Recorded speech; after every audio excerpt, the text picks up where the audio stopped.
new in the field that is rapidly evolving. The clinical and genetic variability of the disease became more understandable together with the FSHD pathophysiology. The development of new therapies for this disease is rapidly evolving, and clinical trial readiness is the core issue that needs to be addressed nowadays. The experts will give their point of view on what's new in the field and stimulate the discussion on what can still be improved with our collective effort. Sabrina Sacconi is professor of neurology at Nice University Hospital in France, that is now recognized as a reference center for rare diseases. She started practice medicine in '97 at Pavia in Italy, and became a specialist in neurology in 2003. In 2004 to 2008, she began an European career and constantly improving competences and understandings on the neuromuscular disorder. In 2010, she obtained a PhD in cell physiology and biology with a work on genetic and epigenetic of facioscapulohumeral muscular dystrophy.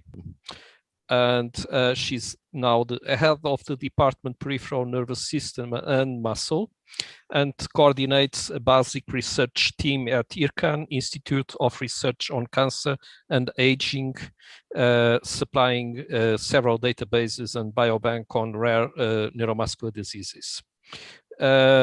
Dr. Teresinha Evangelista is a board-certified neurologist and neuropathologist with long clinical and research expertise in neuromuscular disorders. She used to be the president of the Portuguese Society for the Study of Neuromuscular Diseases from 2009 to 2013. From 2012 to 2018, she was working at the Center for Life Institute of Human Genetics, Newcastle University, as a member of the coordinator team of the European Reference Network for Rare Neuromuscular Diseases, and she became now the coordinator since 2018. That was also the date she joined the Unité de Morphologie Neuromusculaire Myology Institute, Sorbonne Université, Pitié-Salpêtrière. Thank you to you both, and I would then ask Teresinha to take the floor and share a presentation, please. Hello, good afternoon to all. And thank you for taking your time to attend this webinar.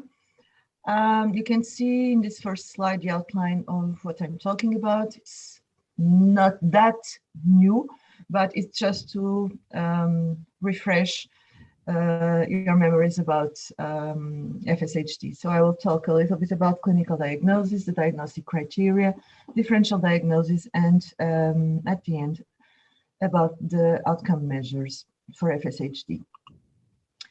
So FSHD is a rather complex disease where we can find a continuum of phenotypes and genotypes. It's the second most frequent muscular dystrophy in adults, and the third in general. You can have asymptomatic carriers, very mild forms or very severe forms. And we have the tendency to divide it in FSHD1 and FSHD2 as if it were two different diseases. And in fact, they are a continuum of phenotypes that goes also for the genetic aspects. And we can eventually consider FSHD1 as a monogenic disorder. But we have more and more tendency to consider that this pathology, FSHD, has a lot of degenic influences and also other multifactorial influences. I have decided to make a pool that is not, we cannot identify who answers or who gives each response, is anonymous. And my first question would be, which of the following factors do you think can influence the FSHD phenotype? Do you think it's only genetics, epigenetics, hormonal, the comorbidities, the body weight, an immunitary response, all of the above, or just 1 and 2? So please.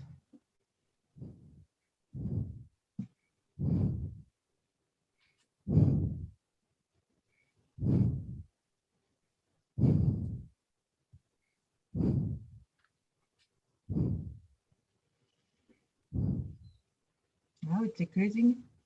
Yes, people are still voting, so we have.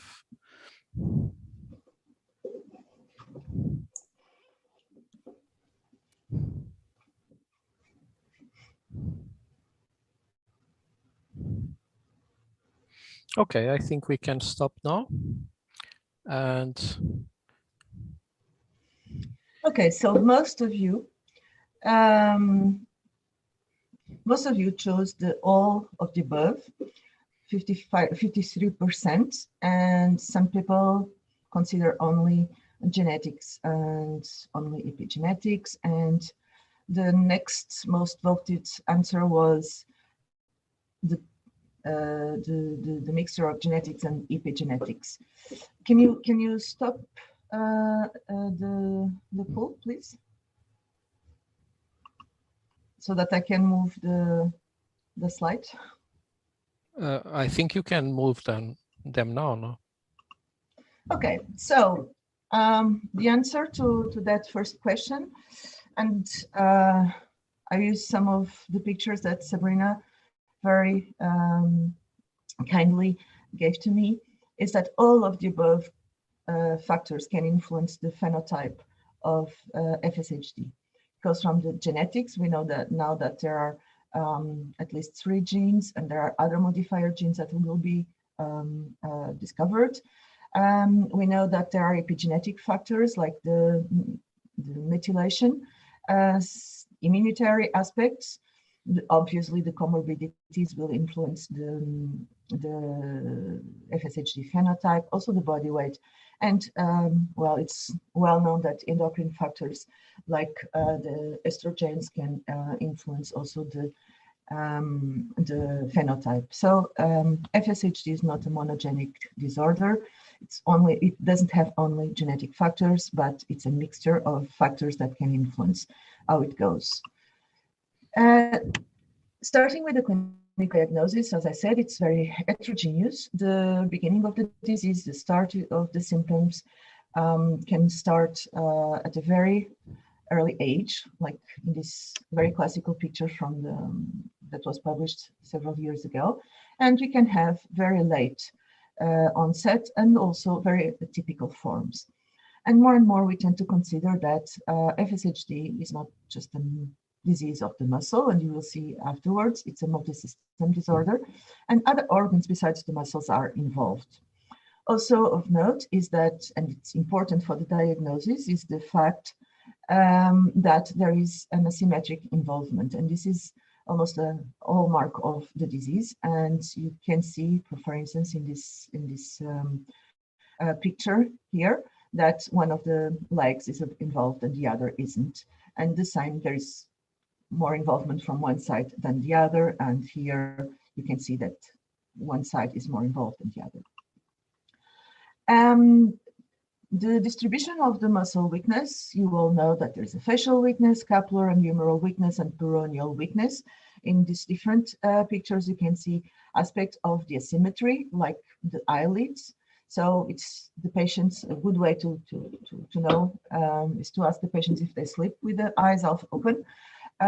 Be aware that the fact that they don't blink as we do, and the eyes are often, they sleep with the eyes open, they have tendency to keratitis, to conjunctivitis and all that. So it's an important aspect to take care when we follow patients with FSHD. Also, they have a characteristic horizontal smile. They're unable to smile, to blow, to drink with a straw. And this is quite, sometimes it's very impacting, because people are not able to communicate with their face and communicate their emotions. Very often patients say, oh, everyone thinks that I'm hungry, that I don't like what I'm seeing, and it's not that, it's just that they cannot express their facial expression is not a normal one. Very typical, the scapular weakness and the humeral weakness, and you can see that the biceps, triceps, and the distal part of the deltoid are the muscles most affected, and this gives an aspect of Popeye forearms. So the forearms are comparatively bigger than the arms. So the peroneal weakness can be the first symptom, and it's mostly translates as a foot drop, step age, and it's responsible for falls and a lot of comorbidity in patients with FSHD if it's not taken care properly. But the other muscles can be affected. We have the traditional beaver sign that it's not specific of FSHD. You can find it in other diseases, like it was described also, for instance, in GNE myopathy, but it's a sign of abdominal weakness. The muscles, the paraspinal muscles and the abdominal muscles are highly involved, so this can give place to an hyperlordosis and the deformity of the spine, and also detent at the level of the thorax with the pectus excavatum that we can see mostly in the most severe forms of the disease, especially in the infantile forms. When I was saying that FSHD is not just a disease of the muscles, that's why, because we can have associated symptoms that involve other organs like the retinal, like the retina, with a retinal vasculopathy, also hearing impairment. A minority of patients can have dysphagia. We can have a cardiac involvement, although it's rare, and also a CNS involvement, mainly in the infantile forms, and under the children may have epilepsy. For the retinal vasculopathy, it's also mostly present in the infantile forms, and it can be quite severe, like a Coats disease, but we can have minor changes at the level of the retina. For the hearing impairment, most studies say that it's also in the infantile forms, but we have performed a study that have shown that under the age of 40, we can find a lot of patients with late onset FSHD that also have hearing impairment, and the percentage was actually higher than the general population. I would like to take your attention over something that is not very often referred in FSHD, which is the respiratory function. And it's traditionally said that respiratory function is compromised in patients with very severe forms of the disease and with a loss of mobility. Also, a study done when I was in Newcastle, we found that around 41% of people with FSHD in our cohort had reduced respiratory function. And mostly it's very important to check for sleep disordered breathing, or to check for hypoventilation, for instance, or when they are lying flat. So it's quite important to check these patients with respiratory function tests, and even with the sleep studies.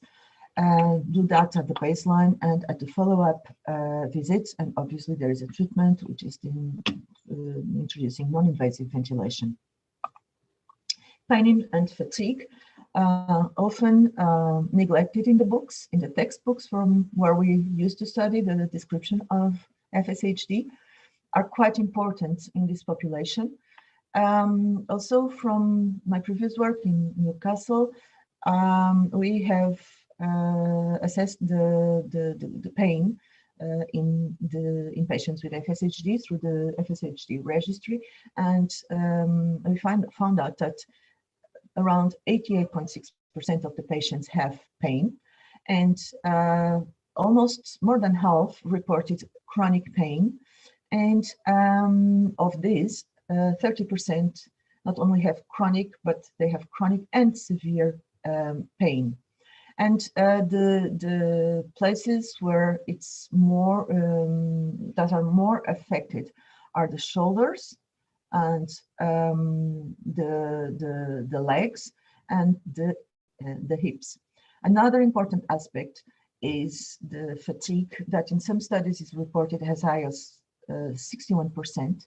And as you may imagine, someone that is permanently in a state of fatigue, it will suffer a lot of impact in his mood and also in the daily activities and in their job.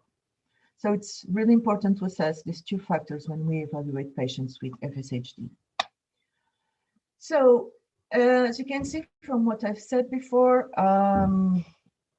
we have infantile forms. Those infantile forms are the ones that have most of the multisystem involvement, and they are characterized by an early onset before the age of 10, also by a loss of ambulation.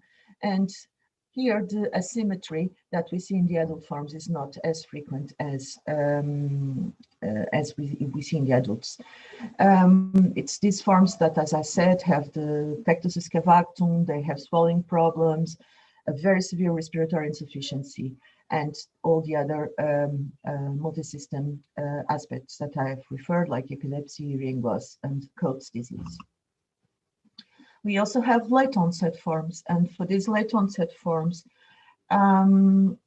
these are somehow considered atypical forms due to the form of presentation. You don't see that much the typical shoulder involvement, but you have like a bent spine, so involvement of the paravertebral muscles. So going from the clinical aspects, this overview of the clinical aspects, I would like to discuss with you about the classification of FSHD, not just the classification in FSHD1 or 2, but general classification, because it's really important to stratify the patients when we intend to include them in clinical trials. So as you have seen from what I've said before, FSHD is highly heterogeneous. So we need at a certain point to reach a consensus so that we can choose the best patients for the best trials. I've put two examples, one from the Italian group, which is called the Italian classification, and I'm not going through that in detail.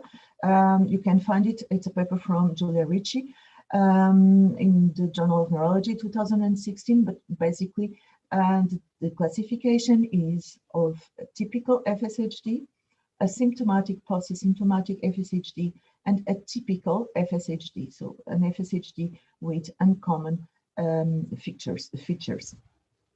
Then the authors go through different subcategories in either for the typical forms or for the other two forms that I'm not going to go through with you as for the sake of time. The second classification is the French classification, and I'm glad that Sabrina is here, so you have questions about this, you can ask her. And here the classification is actually more straightforward or simple than the Italian one.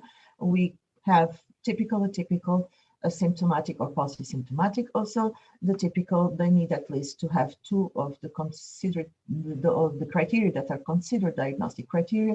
The atypical, they need to have at least one of the atypical criteria, with then the asymptomatic or post-symptomatic, they need to have a symptomatic diagnostic criteria and no atypical criteria. And for instance, here you could think that they can have only dominant inheritance or a slight facial weakness, because that's mostly not recognized. So this is, for me, more, it's a simple classification. It's fit for purpose to stratify patients, but it's not incompatible with the one from the Italian group. And I think that this should be in the future reviewed as should be discussed by the experts in FSHD. So I come to my second poll. You have heard about the clinical aspects of FSHD. You have heard about the typical and atypical forms. So my question is, what is the probable diagnosis of this patient? FSHD type 1 or 2, I don't say. It's not this one. A typical form of FSHD, the PCP-related myopathy, the Pompe disease, or other. What do you think? This is the wrong poll. You need the second one.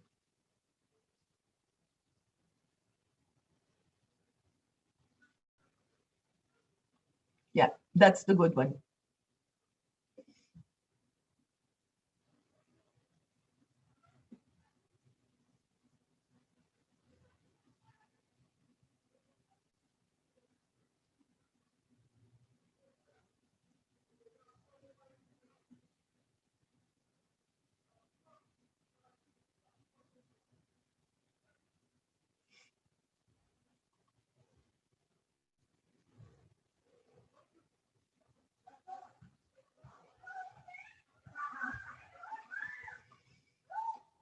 Well, a couple more of seconds.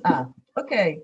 So most of you have chosen FSHD1 and 2, or 1 or 2, followed by an atypical form of FSHD.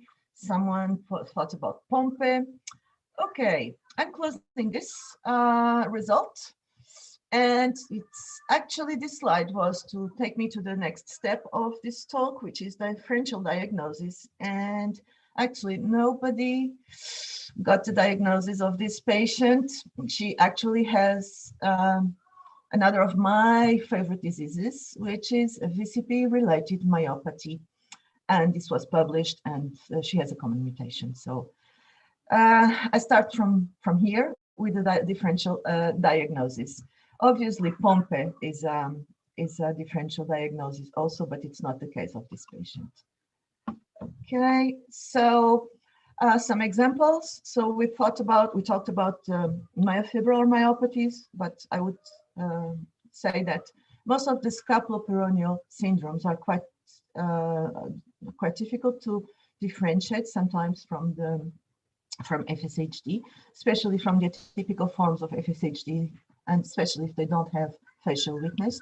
Also, some of the inflammatory muscle conditions can enter in the differential diagnosis, and obviously Pompe disease is also a differential diagnosis for FSHD. And this doesn't try to be exhaustive, but it's just to tell you that if a genetic test comes negative, and Sabrina will talk about it later, we need to think about other alternatives. And it's here that the muscle biopsy that is not at all useful to diagnose FSHD can be very useful to exclude other diagnoses. Don't forget that the dry blood spot is really easy to and not expensive, and also that the MRI can help you with all these differential diagnoses. And we come to the clinical outcome measures, and I use what is being done in the Resolve International. It's an international study that is doing natural history study for FSHD. And they're trying to compare different outcome measures that can be used either in clinic or in trials. And mostly they are divided in those clinics, those outcome measures that measure motor function or disease burden. And there are several new clinical measures that are quite interesting. So we all know about the clinical severity score and the age-related CSS. We know about the Italian scale. All this is are FSHD-COM, MFM, those are classical clinical measures. Most of them are not specific for FSHD and need to be validated for FSHD, but there are others like the IOPI that is quite important to evaluate the strength of the tongue and the lips. Also, a very interesting tool is the upper limb reachable workspace that it's really interesting for the follow-up of clinical trials. If the drug is quite effective, we can see differences in the mobility of the upper arms in a way that we cannot access only clinically. For the upper limbs, we always follow in the 6-minute walking test that is not specific. And for patients with FSHD, well, either the 6 or the 2-minute walking test are quite difficult to perform most of the times. And there is another test that is quite interesting. And in the Fulcrum trial, they have used it as an outcome measure, which is the timed up and go. Obviously, the respiratory function with the spirometry, and then all the disease burden with the falls, the quality of life, and exercise questionnaires. So these are all clinical measures that some of them are already in use in the FSHD population, but they still need a lot more of testing and proof that they are good outcome measures. And we go for the paraclinical measures in the Resolve International. Some centers use the osteodensitometry and the impedancemetry to evaluate the muscle. Also the muscle MRI, this is probably the most recognizable biomarker used for FSHD. And also, obviously, there are biological measures and other biomarkers that can be developed, and like the DUX4 expression or the determination of inflammatory pathways. So there is a lot of work to be done in what outcome measures for FSHD is concerned, and it's a good area to do some research. So with my last slide, I'm passing this to Sabrina that published a very nice paper. I don't know if she has this slide in her presentation, but I decided to put it. That really shows in this paper the continuum between FSHD1 and FSHD2 with the novelty, or not a novelty, but with the cases that are actually an overlap of FSHD1 and FSHD2. So Sabrina, up to you. Thank you very much, Teresina, for this transition. Okay, so sorry, just 2 seconds that I'm putting the, can you see it? Yeah. Yes, it's perfect. Okay, can you hear me well? So thank you very much to Teresina and to the organizer and to everybody. Now that you know everything about my career, I'm going to introduce you on the difficult world of genetic in FSHD because it's quite complicated. And then we're going to try to go from there to the physiopathology of this disease and to talk a little bit of therapeutic strategy that are being developed.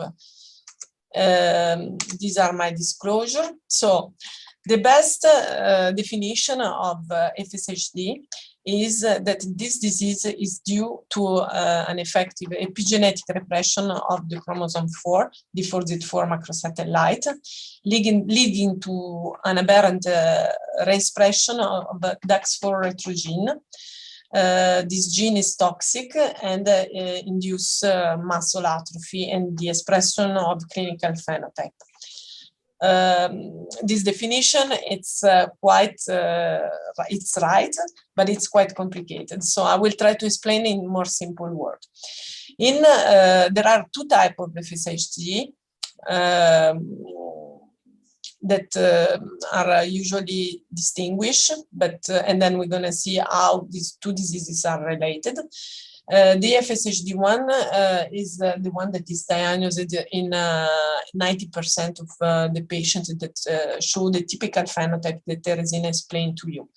This patient classically has less than 11 D4Z4 repeat on chromosome 4. The D4Z4 loss of repeat or contraction induce chromatin opening of this region, and the expression starting from the last repeated unit of DAX4. DAX4 in presence of the 4QA allele, which is a beta satellite, become stable in its expression, because when the 4QA is present, it adds polyadenylation signal to the protein, and this protein is not degraded. So in FSHD1, you will see hypomethylation of the contracted allele, the one that has lost the 4Z4 repeated unit, and you will see a DAX4 expression, and the DAX4 expression leads to clinical phenotype. The clinical phenotype of FSHD1 patient and FSHD2 is very similar in terms of distribution, the facioscapulohumeral distribution, the presence of inflammation, and also of some characteristic of multisystemic involvement. Although in FSHD2, the retinal involvement has never been described yet. But we are starting to see some atypical, some features that are characteristic of FSHD2. I'm not going to talk about that in this talk, but the two diseases are really, really similar. And also, if you are an expert clinician, and if you look at the MRI, it's very difficult to distinguish them. Chwhy? Because they have the same physiopathological mechanism. In FSHD1, the chromatin opening of this region is due to the contraction of the 4Z4 allele, while in FSHD2 is due to a mutation in a gene that is located on chromosome 18. This gene has a very complicated name of SMCHD1, and it takes at least 10 minutes to memorize, but this gene is implicated in stabilization of the chromatin structure of this region and of some other region of the genome. And when it's mutated, it causes a loss of the methylation. This loss of methylation is diffuse compared to the one that happened because you lose the D4Z4 repeated unit, and there is a chromatin opening and the expression of DAX4 retrogene always from the last repeated unit when this last repeated unit is 4QA. And we have then the expression of DAX4 and the clinical phenotype, as I told you. What is this gene? This gene is a gene that is implicated in chromosome condensation, cohesion, and segregation, and also in long-range chromatin interaction. SMCHD1 play a role in chromosomics inactivation, in DNA methylation in autosomal transgene, and also participate to the DNA repair during the combination and act as a tumor suppressing gene, especially in hematopoietic cancer. This is one example of one activity of SMCHD1, which is implicated in the reparation of DNA damage. I put some example of what SMCHD1 gene do. You see, this is the D4Z4 region. SMCHD1 link to the D4Z4. When it link, it increase the methylation. It correlate with the histone and is able to pack the chromatin This is in the normal person. When you have a mutation on SMCHD1, SMCHD1 is not able to link to the D4Z4. So it's not able to link with the histone and to compact the DNA. For this reason, you have hypomethylation, chromatin opening, and DAX4 overexpression. And you see, since when it's mutated, both alleles are concerned, you have large hypomethylation in both alleles. But also in FSHD1, SMCHD1 has a role. Why? Because in absence of the D4Z4 contraction, SMCHD1, even if it's present and perfectly normal, is not able to link to D4Z4. So you have hypomethylation. But in this case, the hypomethylation is seen only on the allele that is lacking of D4Z4 repeated unit. You can understand why there is a continuum between these two diseases now, because you have the same physiopathological mechanism and also the length of the D4Z4 repeat on one side and the methylation of D4Z4 region on the other side create a spectrum of the disease in which there is an overlapping.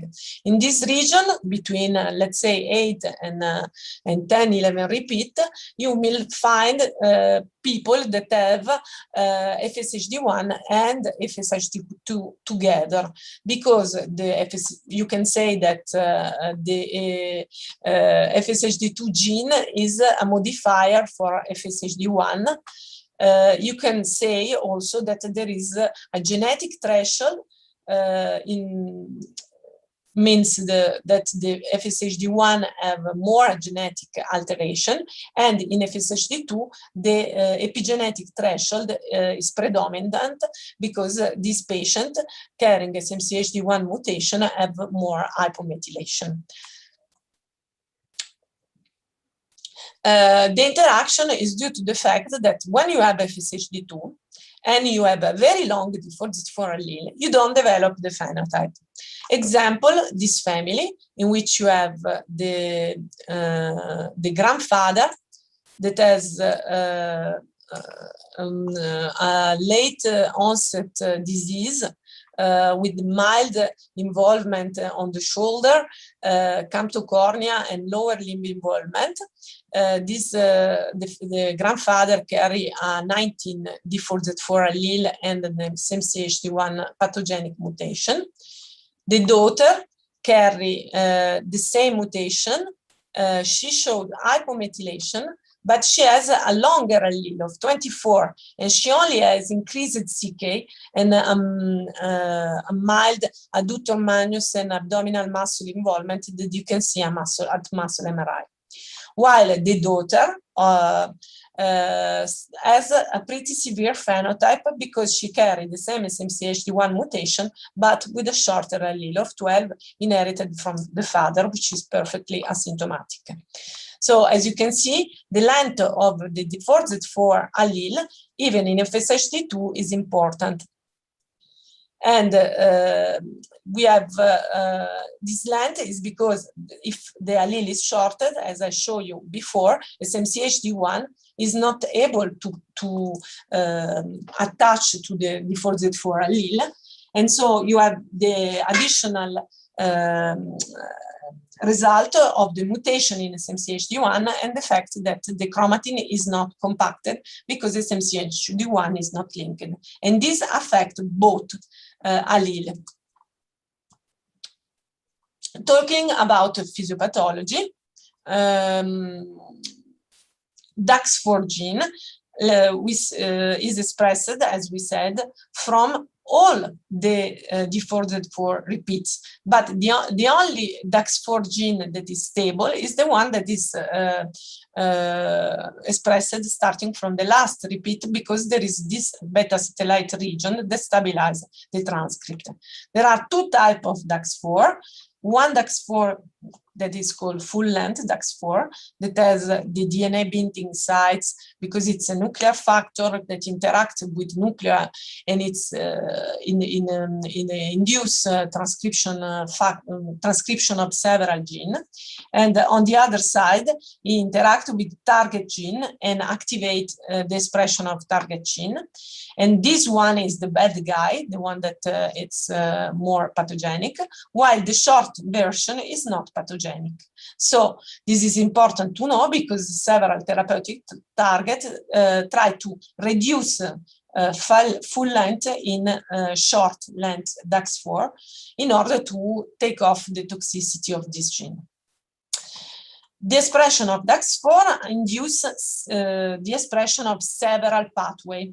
We don't know everything about this pathway, but induce genes that are expressed during germline and early development, induce gene involved in immunitary response, innate immune response, and adaptive immune response.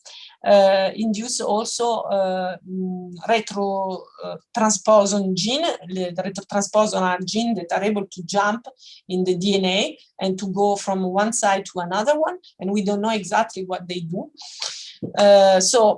Basically, DAX4, it's a killer gene that is expressed very early in the development, and it's a gene that is activated in different tissue when they differentiate in order to take off the cell that you don't need during differentiation. And it's in this disease activated by the epigenetic repression of the 4Z4 region. When it's activated, it's expressed in muscle at very low quantity and induce an inflammatory reaction. This reaction is more CD8 mediated, but there are also CD4 in the inflammation, and the inflammation, when the inflammation starts, then the muscle undergo to an atrophy.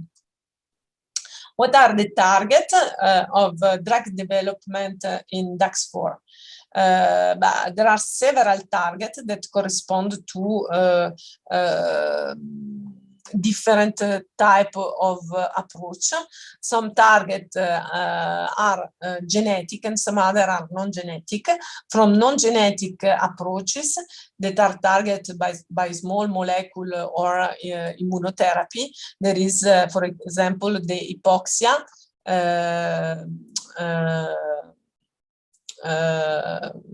the hypoxia pathway. There is the estrogen pathway. As Teresina said, estrogen are able to reduce the DAX4 activity because they block DAX4 in the cytoplasma, and so DAX4 is not able to go in the nucleus of the cell and is not able to induce transcription of all the gene that we talked before. And there is also this pathway, the MAP kinase P38 pathway, which is something very interesting because lead the development of a drug that is now in a clinical trial. And there are some other pathways that are being addressed on atrophy, cell cycle arrest, and myogenesis.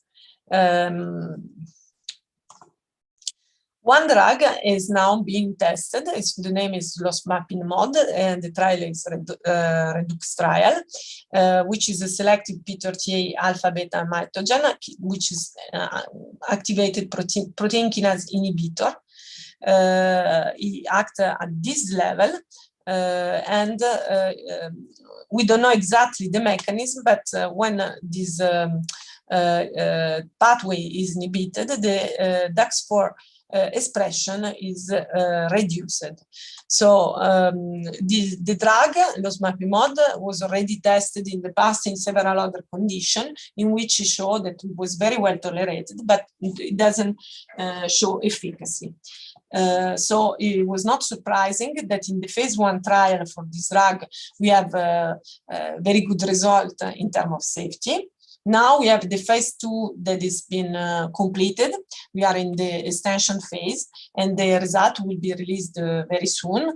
The main objective of this phase 2 is to demonstrate that the drug was able to reduce the expression of DAX4 in muscle, and I think it was success in this term, but now we have to understand better if this drug is useful in terms of clinical effect for our patient. Other therapy that are being tested target all this pathway. Some drug target, for example, FSHD1 gene. The only possibility is to correct the expression of FSHD1 by repairing the mutation with the Cas9 technology. And of course, this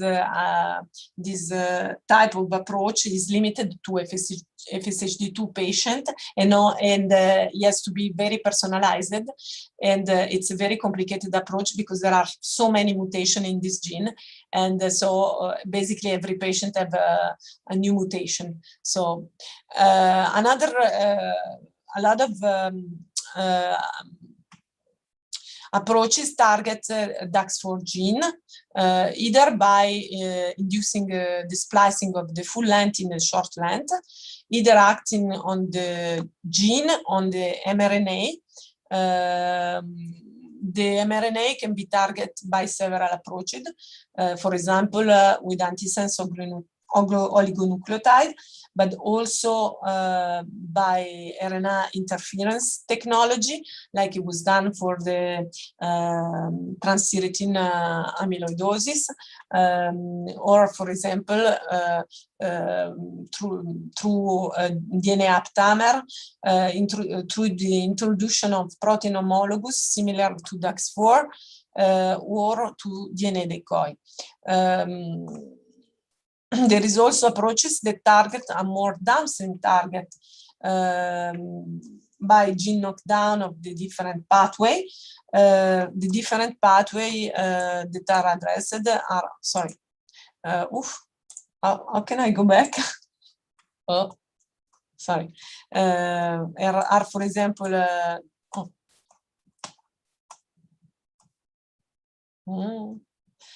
are the pathways that are implicated in hypoxia signaling, apoptosis, immune response activation, epigenetic regulation. This is another slide that presents all the therapy that are being developed. It's amazing how in this disease the drug development is really exploding, and the work that we are doing in putting together natural history study and trying to develop adapted outcome measure, it will be very important to try to bring one or more of this drug through a successful clinical trial. One of the main problems that we address in all this DAX4 target approach is the fact that DAX4 is already expressed very early in development, of the human being, and in the fetus. And the expression of DAX4 doesn't really correspond to the amount of involvement that we see in this patient. For example, in this slide of this paper that was produced by the group of Julie Dumonceau, which I have the honor of collaborate with, demonstrate that the full-length DAX4, but also all the type of DAX4, are more expressive in quadriceps muscle than in trapezius muscle. Trapezius muscle is a typical muscle that is involved very early in the disease. And so there is no correlation with the expression between the expression of the gene and the severity of the clinical involvement. So how can we explain these things? We don't know exactly. So I think we need to understand better this problem. Maybe it's due to the fact that there is the expression, but it's not the same localization of the gene. Maybe there is an important role of downstream pathway that can be different in different genetic background. For example, the inflammation or other pathway can be determined by other gene and can be different. So they may explain this discrepancy. Anyway, the better understanding of genetic, epigenetic, and physiopathological mechanism of FSHD had led to the development of several therapeutic strategies, at least in preclinical model. The main goal in drug development will be to establish the best target that can be DAX4 or some other downstream pathway, to have a drug that is safe and that is delivered correctly at the muscle that are becoming atrophic. The job of the clinician will be to try to find out what are the clinical and paraclinical outcome measures that are more sensitive to the change, to help the pharma to develop this clinical trial, and to find biomarker to measure the activity of this disease, because DAX4 is very low in the serum, is not measurable, and also the target gene. We can only measure DAX4 in the muscle, so the patient has to undergo to muscle biopsy. And several other biomarkers are being studied and developed, and in natural history study, and we are trying to coordinate at national, European, and international level all these studies in order to have the best result. And this effort is done by a lot of clinicians and researchers, and we all hope that in the future we will contribute to effective clinical trial and to increase the understanding in this very complex disease. Thank you, and if you have any question. Thank you to you both, and this was a quite interesting communication, and it explains the complexity of the disease, and I think that we need to be more and more aligned to be able to think complex sometimes in order to solve our problems. And we don't have any Q&A question on, but if people want to put questions, you can unmute yourself. You're now allowed to talk, everybody.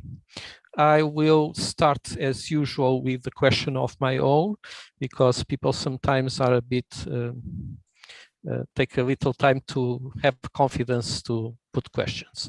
So my question is, do you think that, that's a bit for Sabrina, do you think that this is a disease that you can treat just by one of the multiple therapeutic approaches that you've done, that you've talked about, or is this a disease that in principle should need a cocktail or combination of diseases, of treatments, sorry? I think that the answer is the second one, because of course for patients that already have lost the muscle, if you want to cure them, you need to regenerate the muscle. So at least for this reason, but also because I don't think that the approaches will be able to target perfectly the DAX4 gene. I think there will be a leak, and so a little evolution of the disease. And I think that maybe two approaches or maybe a cocktail will be the right solution in the future. So now we have a question. Oksana, do you want to unmute yourself and voice it, or shall I read it? Yeah, hi Antonio, hi Teresina, hi Steve. So yeah, it's just a general question. do you think we have something to look forward from the therapeutic perspective, or not? Teresina, you want to? I didn't understand.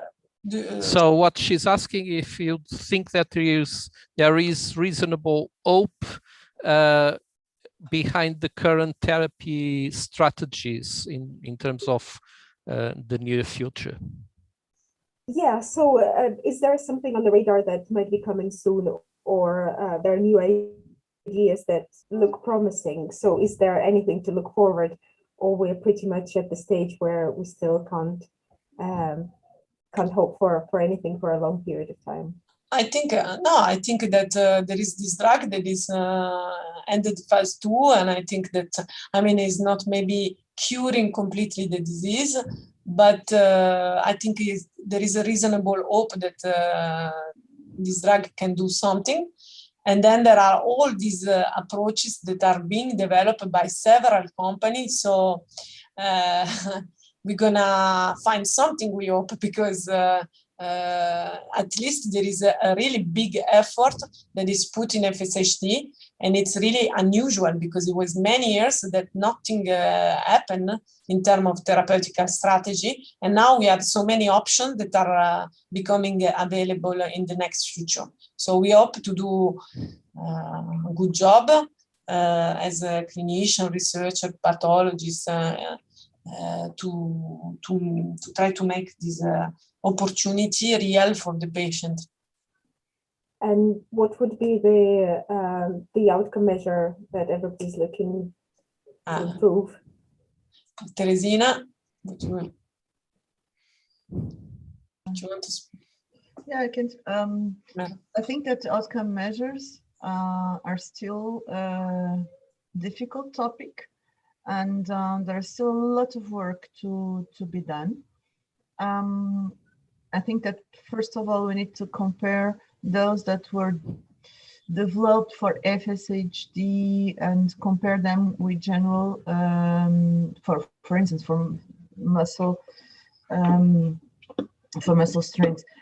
Compare those with the other more common ones that are used for other diseases.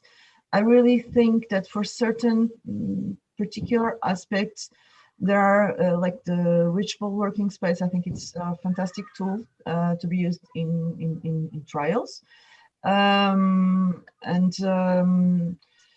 But there is still a lot of work to be done. It is in the clinical outcome measures. For instance, we don't have real outcome measure for the patient-reported outcomes dedicated to FSHD. And I've seen that, for instance, Pietro Spitali is attending, and it can probably help us with the answer about the outcome measures and regarding the biomarkers, because Pietro has done some studies about this. Do you want Pietro to say something? Well, I'm not a clinician. What I can say about biomarkers and the work that we've done on FSHD, we tried so far to look at association of genes or proteins in serum in blood to try to be as less invasive as possible to detect changes of patients compared to controls. And the work that is done in the field, but of FSHD also resembles what has been done by other diseases, in other muscular dystrophies such as Duchenne. Try to first separate healthy from disease and then see the trajectories over time of, for example, any substance we can measure in the blood to predict the trajectory, predict clinical benefit over the long run. I think for these complex diseases, it's always difficult to find over a short run a measurement that can predict, that can be associated with the immediate benefits. So I think the struggle, the difficulty, but also the aim is to try to predict clinical benefits over the long run with molecules, and I think that's where we should go also for FSHD. Right. So clinical trials, if we're looking for a physical outcome measure for like muscle strength, the clinical trial would probably have to run for several years or so. I am not in a position, I think, to answer that, because I don't know the disease. I'm not a clinician, as I said, but I think in other diseases, I think also for FSHD, there's variability across individuals, and there's changes. They are progressive, but they are not, given the differences between individuals and the differences in trajectories, it's difficult to find in a short time frame effects that are clearly related to an improvement in a drug or an interventional trial. So the chance of improving clinical benefit in the long run, I think it's by leveraging on natural history studies. I think that's really helpful. And I think for the FDA has shown that if you have biomarkers in the trials, you have 3 times the chance of a success than trials without biomarkers. So I think that's where you have, that's why we should, I think, include them. Yes, the stratification of the patient to one of the main effort done by the clinician is to understand the variability. So to understand the genetic, epigenetic variability, to understand the effect, for example, of body mass index, of comorbidities, and so on, in order to stratify the patient and to have less variability and better result. The second effort is to try to, this stratification will allow to reduce, to increase the sensitivity of the different clinical outcome measure. There is the MRI, which is a very promising biomarker, paraclinical biomarker, that is being developed thanks to the trial that we are doing with the losmapimod. And I think that in Paris also they are working a lot on this biomarker. And in terms of the seric biomarker, I think that this clinical stratification will be also very helpful in the development because it will allow to identify different groups. The classification done by the Italian group in different category, and our classification that it's the French classification, which is simpler, allow also to distinguish between typical and atypical form. The atypical form are the ones that are with a lot of variability because they have so many confounding factors. And I think that all this knowledge will contribute to successful clinical trial. My perspective, I think we're gonna find something in the next 2 years. But then to cure the disease, we will need a little bit more, we can improve the disease or stabilize the disease. But to have a cure, I think it's going to be a long journey to find the cure. Okay, so we don't have questions in the tool, so I think that we are about to finish. It was a very lively discussion and a presentation that clearly kept people thinking. So what else can you ask for? So thank you very much to both of you and to all the participants, and I hope we'll meet again very soon. Okay, bye now. Thank you, Antonio.